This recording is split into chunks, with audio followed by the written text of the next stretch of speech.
واژه زبور جمع زبور از ریشه عربی زبره می آید که معنی اصلی آن نوشتن، حک کردن و محکم ساختن است. بنابراین زبور در زبان عربی و قرآن چند معنا دارد بسته به بافت جمله. معنای اصلی: نوشته ها، کتاب ها، الواح. در بسیاری از موارد زبور به معنی نوشته ها یا کتاب های آسمانی است، یعنی جمع زبور، نوشته یا کتاب الهی. نمونه در قرآن: و انه لفی زبور الاولین. و همانا ذکر این قرآن در کتاب‌های پیشینیان نیز آمده است.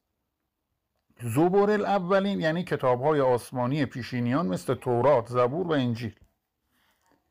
معنای دیگر: فلز سخت، آهن فشرده.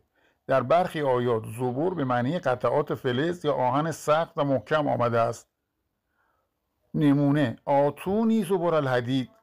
برای من قطعه های آهن بیاورید.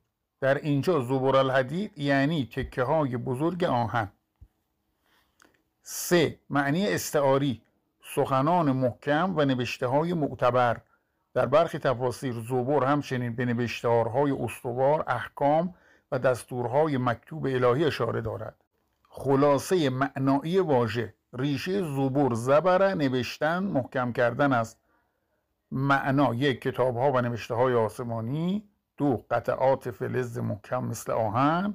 3. دستورها و احکام مکتوب.